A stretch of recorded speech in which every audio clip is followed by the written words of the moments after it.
আমি কোনোভাবেই ৩৫ বছরের বুড়োকে বিয়ে করতে চাই না বাবা। তোমরা কিভাবে ভাবলে আমার মতো সুইট কিউট মেয়েকে একটা বুড়োর সাথে মানাবে? নীলা, বিহেভ ইউরসেলফ। তারা এখনও বাহিরের রুমে বসে আছে, সব শুনতে পাবে। তো আমার কি? আমি এই বিয়ে করব না। এখনই তোমার বন্ধুর পরিবার নিয়ে চলে যেতে বলো।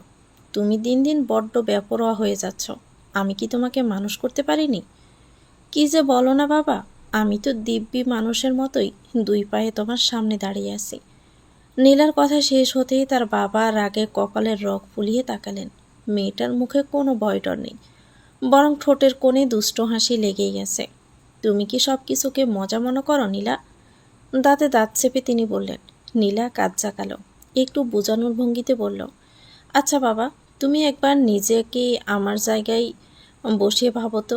আমার বয়স ২২, আর যার সাথে বিয়ে দিতে চাইছো তার বয়স ৩৫। মানুষটা আমার থেকে ১৩ বছরের বড়। লাইক সিরিয়াসলি, বয়স বড় হলেই সমস্যা কোথায়? ছেলে প্রতিষ্ঠিত, ভদ্র, শিক্ষিত।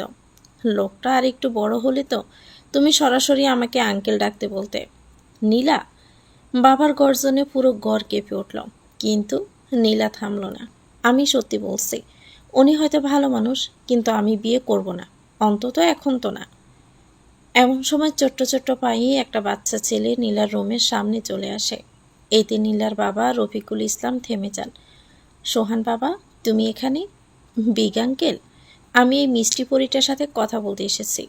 নীলা প্রথমে ব্রু কুঁচকে তাকায়, তারপরে মুখে হাসি টেনে বাবার দিকে তাকিয়ে বলল, দেখলে বাবা, একটা বাচ্চা ছেলেও আমাকে পরি বলে ডাকছে, অথচ তুমি আমাকে বুড়োর সাথে বিয়ে দিয়ে বুড়ো বানিয়ে দিতে চাচ্ছ। আমাকে বাচ্চা বলবে না পরি, আমি হ্যান্ডসাম বয়। ও রে হ্যান্ডসাম বয় আমার, কি কথা বলবে আমার সাথে? শোনো পরি, তুমি তো আমার চাচ্চুর বউ হবে, তাই না? তারপর থেকে কিন্তু আমি তোমার সাথে থাকবো। তোমাকে আমার অনেক পছন্দ হয়েছে। কিন্তু আমি তো তোমার চাচ্চুর বউ হব না হ্যান্ডসাম বয়। কিন্তু আম্মু তো বলল তোমার সাথে আমার কিয়ান চাচ্চুর বিয়ে হবে। তোমার আম্মু মজা করেছে তোমার সাথে। আমি তোমার চাচ্চুকে বিয়ে করব না। নীলা, বড্ড বাড়াবাড়ি হয়ে যাচ্ছে কিন্তু এখন। সাজিদুলের সাথে আমার আগেই কথা হয়ে গিয়েছিল। এখন কি জবাব দিব তাদের? সেটা আমি কি জানি? আমি কি সিদ্ধান্ত জানিয়েছিলাম নাকি এই বুড়োকে আমি বিয়ে করব না? কিয়ান মোটেও বুড়ো নয়। তুমি এখনও বাহিরের ঘরে গেলেই না, দেখলেই না ছেলেটাকে। এর আগেই এত কথা বলছো কিভাবে? বয়স শুনেই আমি মনের মাঝে চেহারা সাজিয়ে নিয়েছি, আর আমার সাজানো সেই চরিত্র পুরোই বুড়ো একটা লোক। তো তুমি তোমার সিদ্ধান্ত জানিয়ে দিচ্ছ, এই বিয়ে করবে না তুমি? না, করব না। পরে আবার পস্তাবে না তো? অফকোর্স না, জীবনেও পস্তাবো না। সোহান এতক্ষণ একবার রফিকুল সাহেবের দিকে আর একবার নীলার দিকে তাকিয়ে সব শুনছিল। তার বাচ্চা মন সবটা বুঝলেও এইটুকু বুঝেছে, নীলাপুরী তার কিয়ান চাচ্চুকে বিয়ে করবে না। তখন সে নীলার পরনের কুর্তি ধরে টানতে থাকে। নীলা একটু উবু হয়ে তাকালে সোহান মন খারাপ করে বলল, ও মিষ্টি পরি, তুমি আমার কিয়ান চাচ্চুকে বিয়ে করবে না? নীলা বনিতা না করে বলল, নো হ্যান্ডসাম বয়, তোমার ওই বুড়ো চাচ্চুকে আমি বিয়েই করব না। আমার যে তোমাকে অনেক বেশি ভালো লেগেছে পরি। আমারও তোমাকে অনেক ভালো লেগেছে সোনা। তুমি চাইলে মাঝে মাঝে আমাদের বাড়িতে আসতে পারো, আমরা একসাথে অনেক ভালো সময় কাটাবো। সোহানকে নিয়ে রফিকুল সাহেব রুমের বাহিরে বেরিয়ে যান। তারপর আর নীলা জানা নেই কী ঘটেছে। সে তো রুমের বাহিরে বেরই হয়নি, উল্টো কানে হেডফোন গুঁজে সে গান শুনতে থাকে। বাবা আজ তাকে না জানিয়েই হুট করে অতিথিদের বাড়িতে নিয়ে এসেছে। নীলা প্রথমে কিছু জানতো না, পরে বাবা এসে যখন তাকে বাহিরে সবার সামনে যেতে বলে, তখনই নীলা সাফ সাফ না করে দেয়। তারপর কী ঘটেছে তা জানার আর কোনো আগ্রহই নেই তার। তাই তো সে দায়ছাড়াভাবে গান শুনতে থাকে। সকাল সকাল নীলা ঘুম থেকে উঠে দেখে ৯টা বেজে গেছে। আজকে 10টায় ক্লাস তার। সে দ্রুত উঠে হুড়োহুড়ি করে তৈরি হতে থাকে। কাঁধে ব্যাগ নিয়ে দ্রুত পায়ে নিচে নেমে দেখে বাবা বাসায় নেই। তিনি ইতিমধ্যেই নিজের ডিউটিতে চলে গিয়েছেন। তবে টেবিলের উপর তার নাস্তা তৈরি করা আছে। নাস্তা হিসেবে 2 পিস স্যান্ডউইচ আর একটা আস্ত ডিম সিদ্ধ রাখা। ডিমের পিসটা দেখে নীলার মুখ কুঁচকে যায়। তার ডিম মোটেও পছন্দ না, তবুও তার বাবা তাকে জোর করে প্রতিদিনই ডিম খাওয়াবে। সে মাঝে মাঝে অজুহাত দেখিয়ে পরীক্ষায় ডিম খাওয়ার কথা বলে পালাতে চাইতো। তারপরও তার বাবা বলতো, মা, তুই ডিম খেয়ে আরও 2টা ডিম পেলে আমার কোনো সমস্যা নেই। তবুও তোকে ডিম খেতেই হবে। এটা নিয়ে প্রায় প্রতিদিনই তাদের বাবা মেয়ের কাহিনী চলে। আজ বাবা বাসায় নেই বিদায় এই ঝগড়ার মুলতবি ঘোষণা হলো। সুযোগ পেয়ে নীলা শুধু স্যান্ডউইচ মুখে নিয়েই দ্রুত ভার্সিটির উদ্দেশ্যে বেরিয়ে পড়ে। ভার্সিটি পৌঁছাতেই দেখে একপাশে বিশাল একটা জটলা। কৌতূহল নিয়ে কাছে এগোতেই দেখে দুই পক্ষের মাঝে বিশাল মারামারি চলছে। সম্ভবত কোনো মেয়ে নিয়ে কেলেঙ্কারি। নীলা মুখ বাঁকিয়ে নেয়। আশেপাশে সেই সুন্দরী মেয়েটাকে খুঁজতে থাকে যাকে নিয়ে এত কাহিনী। সে এগিয়ে একটা মেয়েকে কাঁধে টোকা দিয়ে বলল, এই জাপা, কাহিনী কি? কাকে নিয়ে এসব ঘটতেছে? মেয়েটা একটু দূরে দাঁড়ানো একটা মেয়েকে দেখিয়ে দেয়। তাকে ঘিরে আরও কয়েকজন মেয়েরা জটলা পাকিয়ে আছে। মেয়েটার পরনের বেশভূষা দেখে বেশ বড়লোকের মেয়েই মনে হচ্ছে, তবে চেহারা দেখে তার বয়ের কারণ আন্দাজ করা যাচ্ছে। দুটো ছেলেই তার বয়ফ্রেন্ড। একজনের আড়ালে অপরজনের সাথে রিলেশনে ছিল। দুইজন সেটা জানতে পেরে দুই এক কথায় মারামারিতে লেগে গিয়েছে। নীলা সেই মারামারি বেশ ভালোই উপভোগ করছে।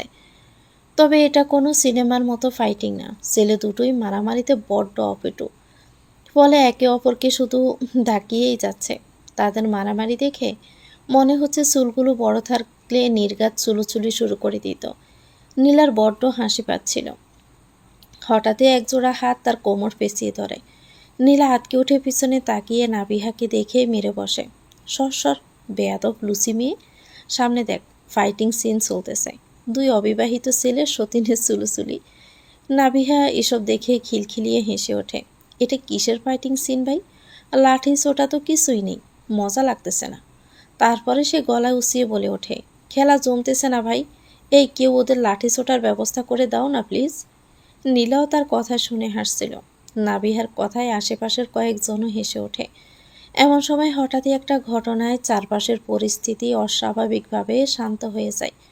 নীলা নাবিহা চলে আসতেই নিয়েছিল, তখনই ছেলে দুটো চিৎকার শুনে তারা পুনরায় ভিড়ের মাঝে দৌড়ে যায়। তাকিয়ে যা দেখে তাতে তাদের চেহারা চোখ খুলে আসার জোগাড়। শ্যামলা গড়নের একজন পুরুষ হাতে একটা গাছের ঢাল নিয়ে ছেলে দুটোকে ইচ্ছামতো পিটাচ্ছে। পুরুষটির হাতের শার্টটি কোনই পর্যন্ত গোটানো। তার সে পুরুষালী হাতের ক্রমাগত আঘাতে গাছের ডালটা সপাসপ পড়ছে ছেলে দুটোর পিঠে। পুরুষটি একটি ছেলের হাত ধরে রেখে দুমদাম পেছনে একের পর এক আঘাত করেই যাচ্ছে। ভার্সিটিটাকে সার্কাস বানিয়ে ফেলেছিস তোরা? এসবের জন্য বাবা মা তোদের পেছনে টাকা ঢালে, অসভ্য ছেলে। লোকটি জোরালো অথচ গম্ভীর কণ্ঠে বলে ওঠে। এতে একটি ছেলে কিছু বলতে নিলে লোকটি তার পায়ে আঘাত করে বসে। এভাবে একের পর এক আঘাতে ছেলে দুটো হাত জোড় করে মিনতি করা শুরু করে। এমনি একে অপরকে আঘাত করে আহত ছিল তারা। এখন এই অজানা লোকটার আঘাতে তারা কান্না শুরু করে দেয়। তাদের মিনতিতে আবার লোকটি হাতের ঢাল ফেলে দেয়। চারপাশে নীরবতা নেমে আসে। যারা কিছুক্ষণ আগেও মজা দেখছিল তারাও এখন নীরব হয়ে যায়। এইসব দেখে নীলা কিছু বুঝতে না পেরে বলল, নাবি বেব, কে রে এই লোকটা? এত দেমাক দেখাচ্ছে যে? নাবিহা পিষপিষিয়ে বলল, ভার্সিটিতে নতুন ডন এসেছে বস। তুই তো গত কয়দিন ধরে ভার্সিটি আসিসনি, তাই তো জানিস না। গতকাল ইনি ভার্সিটি থেকে বেরোতে গিয়ে ওই শিহাবদের দলকে একটা জুনিয়রকে র্যাগ দিতে দেখেছিল। এটা দেখেই ইনি গিয়ে সপাটে শিহাবকে থাপ্পড় দেয়। ওনার উপরে শিহাবদের প্রভাবও খাটেনি। কিন্তু লোকটাকে সেটা তো বল, কিসের ডন ফন বলে যাচ্ছে শুধু। নাবিহা কিছু বলতে নেয় তখনই পাশ থেকে একটা মেয়ে বলে ওঠে, কিয়ান স্যার, কেমিস্ট্রি ডিপার্টমেন্টের নতুন লেকচারার, গত সপ্তাহে নতুন জয়েন করেছে। কথাটি শুনে নীলা থমকে যায়। সে আবারও সামনে দাঁড়ানো শ্যামবর্ণের পুরুষটির দিকে তাকায়। উচ্চতায় বেশ লম্বা লোকটি, পাশাপাশি দাঁড়ালে সে নিশ্চয়ই বুক বরাবর হবে। মুখে চাপ দাঁড়িয়ে আর চওড়া কাঁধ বিশিষ্ট পুরুষটি তার আগ্রহের কারণ হয়ে বসে। তার ডিপার্টমেন্টের নতুন লেকচারার, অথচ সে জানেই না সেটা। মাঝে কিছুদিন অনিয়মিত থাকায় সাক্ষাৎ হয়নি। তাছাড়া আবার এসব বোরিং ক্লাস পেলে পালানোর স্বভাব আছে তার। তবে কিয়ান নামটা তার কাছে বেশ চেনা পরিচিত লাগে। খুব সম্ভবত সম্প্রতি কোথাও শুনেছে, কিন্তু এই মুহূর্তে মনে করতে পারছে না। ক্লাসে বসে নীলা নাবিহার সাথে গল্প করছিল। গত কয়েকদিন ভার্সিটিতে আসেনি বলে নাবিহার সাথে সাক্ষাৎ হয়নি, তাই এই কয়েকদিনের সব গল্প আজ করছে। কিয়ান শিকদার রসায়ন ডিপার্টমেন্টের নতুন লেকচারার হিসাবে জয়েন করেছে। আজ প্রথম ক্লাসটা তারই ছিল। কিয়ান একদম প্রফেশনাল শিক্ষকের মতো ক্লাসরুমে প্রবেশ করে। তবে নীলা সেদিকে মোটেও খেয়াল করেনি। সে নাবিহার সাথে গল্প করায় ব্যস্ত বলে সে সবার সাথে দাঁড়ায়নি। ফলে কিয়ানের নজর তার দিকে পড়ে। সাথে সাথে সে গম্ভীর স্বরে ডেকে ওঠে, হেই মিডল ব্রেন্স, কোকড়া চুল, স্ট্যান্ড আপ। কোকড়া চুল! নীলার মেজাজ খারাপ হয়ে যায়। আজকে সকালেই সে তার স্ট্রেট চুলগুলো কার্ল করে এনেছে। এটাকে ফ্যাশন বলে, একে কোকড়া বলল কোন সাহসে? নীলা গাল ফুলিয়ে উঠে দাঁড়িয়ে বলল, আমার মোটেও কোকড়া চুল না। এটা কি স্টাইল বলে স্যার? আমার স্ট্রেট চুলগুলোকে আজ আমি সকালে কার্ল করে রেখেছি। আমি আপনার থেকে এক্সপ্লেনেশন চাইনি। ক্লাসের শিক্ষক প্রবেশ করলে দাঁড়িয়ে সম্মান জানানো একজন শিক্ষার্থীর দায়িত্ব। পরিবার থেকে এসব ন্যূনতম ম্যানার্সগুলো কি শিখে আসেননি? একজন ভার্সিটির স্টুডেন্ট হয়ে এত ম্যানারলেস হয় কিভাবে? স্যার, আপনি কিন্তু আমায় অপমান করছেন। জি, জেনে বুঝেই করছি। অপমান বোধ থেকে থাকলে নেক্সট টাইম থেকে এই ম্যানার্সগুলো পরিবার থেকে শিখে আসবেন। Everyone sit down please. গতকাল একটা অ্যাসাইনমেন্ট দিয়েছিলাম আমি। যারা করেননি তারা দাঁড়িয়ে থাকুন। আমার ক্লাসে কোনো অজুহাত চলবে না। নীলা ঠোঁট উল্টে নাবিহার দিকে তাকায়, কারণ নাবিহা অ্যাসাইনমেন্ট করে এনেছে আর সে জানতো না বলে করতে পারেনি। এখন তাকে একাই দাঁড়িয়ে থাকতে হবে। নীলা ঠোঁট উল্টানো দেখে নাবিহা ফোঁস করে শ্বাস ফেলে। নিজের করা অ্যাসাইনমেন্টে ব্যাগে রেখে নিজেও নীলার পাশে দাঁড়িয়ে পড়ে। এতে নীলার মুখে হাসি ফুটে ওঠে। তার হাসিটা কিয়ান লক্ষ্য করতে পুনরায় বলে ওঠে, আপনাদের মিনিমাম লজ্জাবোধটুকু কি নেই? স্কুলের স্টুডেন্ট আপনারা, হাত ধরে ধরে সব শিখিয়ে দিতে হবে? দাঁড়িয়ে থেকেও কেমন নির্লজ্জের মতো হাসছে। নীলা প্রচণ্ড অপমানে মাথা নামিয়ে রাখে। ক্লাসে সবার নজর তার দিকে চলে যায়। কিয়ানের প্রথম ক্লাসে এত অপমান শুনে নীলার ভিতর অজানা রাগের সৃষ্টি হয়। ফলে সে এক অপমানীয় কাজ করে বসে। কোনো কথা ছাড়াই ব্যাগ হাতে নিয়ে সে হনহন করে ক্লাসরুম থেকে বেরিয়ে যায়। নাভিয়া চমকে উঠে কী করবে বুঝতে না পেরে সেও ব্যাগ হাতে নিয়ে সরি স্যার বলে নিচেও বেরিয়ে যায়। ক্লাসের সবার মাঝে ফিসফিসানি শুরু হয়। ক্লাসরুম থেকে শিক্ষকের সামনে দিয়ে বেরিয়ে গেলে তাতে শিক্ষককে অসম্মান করা হয়। আর নীলাজ সে কাজটাই করেছে। এদিকে কিয়ান চোখ মুখ শক্ত করে দাঁড়িয়ে আছে। নীলার এমন কাজে সে অসম্মানিত হয়েছে। তাকে দেখে মনে হচ্ছে এর শোধ সে তুলেই ছাড়বে। নীলা সোজা ভার্সিটি থেকে বেরিয়ে যেতে নিয়েছিল। নাভিহা দৌড়ে গিয়ে নীলাকে আটকায়। দোস্ত, এটা তুই কি করলি? তুই তো এমন মেয়ে না। আজ হলাম, দেখিসনি তুই? এসে থেকে একটা না একটা উপায়ে অপমান করেই যাচ্ছে। আমি কি ছোট বাচ্চা? আমাকে রাগ দেখে পরে চকলেট দিলে কি আমি গলে যাব? দোস্ত, দই ফুচকা খাবি? খাবো না। দই ফুচকা? ইয়ে, আমি জানি তোর রাগ কিসে কমবে। চল তাড়াতাড়ি। নীলার বাহু জড়িয়ে ধরে নাভিহা তাকে নিয়ে ভার্সিটির ক্যান্টিনে চলে আসে। 2 প্লেট দই ফুচকা অর্ডার দিয়ে তারা এসে বসে। তখন নীলার আগে পোষপোষ করতে করতে বলল, আমার কোথাও শান্তি নাই রে, কোথাও শান্তি নেই। বাসায় বাবা কিসের যে বিয়ে টিয়ে নিয়ে পড়েছে। জানিস গতকাল কোন বন্ধুর পরিবার নিয়ে হাজির হয়েছে। মেজাজটাই খারাপ করে ফেলেছিল। ছেলে সুন্দর হলে বিয়ে করতে সমস্যা কোথায়? তোর তো আবার টাকা সম্পত্তির নেশা নেই। বাপ মেয়ে ছোট্ট পরিবার তোদের। ছেলে দেখতে সুন্দর, ব্যক্তিত্ব সম্পন্ন হলে না করিস কেন? কিসে সুন্দর? 35 বছরের বুড়ো একটা। চিন্তা করতে পারছিস? আমার থেকে গুণে গুণে 13 বছরের বড়। এত বুড়ো একটা লোককে আমি বিয়ে করব? No way. Like seriously? Uncle তোর জন্য বুড়ো কাউকে সিলেক্ট করেছেন? না, বিশ্বাস হলো না। আঙ্কেল তোর সাথে এত অবিবেচকের মতো কাজ করবেন না। শুধু আল্লাহ জানে আসলে আমার বাবা কি করতে চাচ্ছে। আমি তো তোদের সাথে দেখাই করিনি। আমার ঠেকা পড়ছে আমার এই সুন্দর কিউট চেহারাটা এক বুড়োর থোবড়ার সামনে গিয়ে দেখাতে। তাদের ফুচকা চলে আসলে নাভিয়া একটা ফুচকা মুখে পড়ে বলল, শোন নীলা, অনেক পুরুষই আছে বয়স বেশি হলেও ফিটনেস মেনটেন করে চলে। ফোনে দেখিস না বিদেশি পুরুষগুলোকে, 50 বছরের হয়েও 25 বছরের ছোকরার মতো লাগে। নীলাও ফুচকা খেতে খেতে বলল, এটা আমাদের দেশ ভাই। এখানে 35 বছর বলতেই আমরা ওই পেট মোটো বুড়িওয়ালা টাক্কু লোকদেরকেই বুঝি। আচ্ছা এসব বাদ দে, পরে কি হলো বল?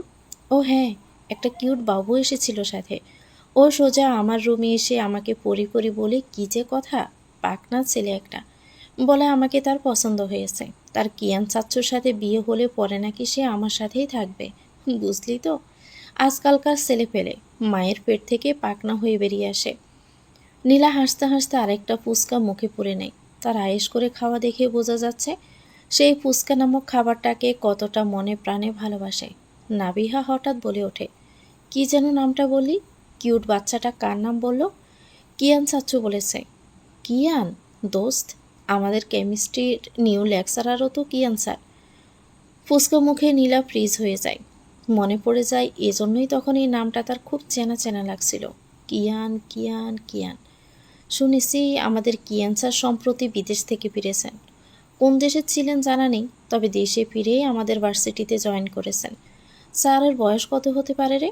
নীলা তখনও শকড হয়ে বসেছিল। নাবিহা তাকে ধাক্কা দিতেই তার হুঁশ ফিরে। মুখের ফুসকা গিলি নিয়ে বলল, আর ইউ ম্যাড নাবিহা? তুই কি বলতে চাচ্ছিস? এই খাটাস কিয়ানি গতকাল আমায় দেখতে গিয়েছিল? দেখ, আমি বলছি না, আশঙ্কা করছি শুধু। হতেও তো পারে না। কখনোই হতে পারে না। বাবা কখনোই এমন খাটাস কাউকে নিজের মেয়ের জন্য পছন্দ করতে পারেন না।